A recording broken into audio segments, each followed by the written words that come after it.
میرے اللہ نے میرے پیغمبر کی ذات پر حملہ کرنے والے کو معاف نہیں کیا۔ پھر یاد رکھنا، ایک میرے پیغمبر کا نام ہے، ایک میرے پیغمبر کی شان ہے، ایک میرے پیغمبر کا کام اور کاج ہے، ایک میرے پیغمبر کی ذات ہے۔ سارے موضوعات میں پیغمبر نے اپنے جسمانی ذات پر حملہ کرنے والے کو معاف کیا ہے، اپنے نام پر، اپنی شان پر، اپنے کاز پر، اپنے مشن پر حملہ کرنے والے کو پیغمبر نے معاف نہیں کیا۔ یہ میرے پیغمبر کی تعلیم ہے۔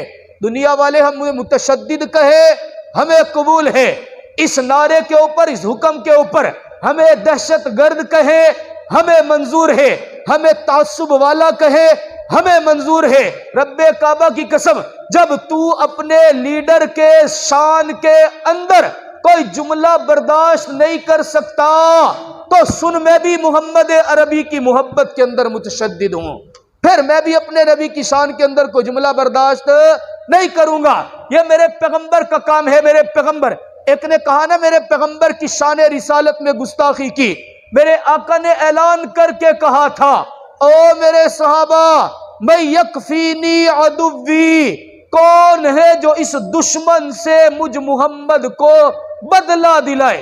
آقا چاہتے تو خود لے سکتے تھے، لیکن ایمان والوں کو جھنجھوڑا، صحابہ کو پوچھا، تمہارے نبی کی شان میں گستاخی کرنے والا زندہ رہے، کون ہے جو میرے ساتھ اس معاملے کے اندر کھڑے ہوگا؟ رب کعبہ کی قسم، پیغمبر کے زمانے میں ایک واقعہ آپ کو ایسا نہیں ملے گا کہ پیغمبر کی شان پہ حملہ ہو، پیغمبر کے کاز پہ حملہ ہو، پیغمبر کے الفاظ پہ حملہ ہو، پیغمبر کی ذات پہ حملہ ہو اور میرے پیغمبر نے اس کا سر قلم کرنے کا حکم نہ دیا ہو۔ گستاخ رسول کا ایک ہی علاج ہے، اور وہی علاج جو نعرہ لگایا جاتا ہے کہ نبی کا گستاخ رسول کی ایک سزا ہے، اور وہ سزا کہ اس کا سر اس کے تن سے جدا کرنا چاہیے۔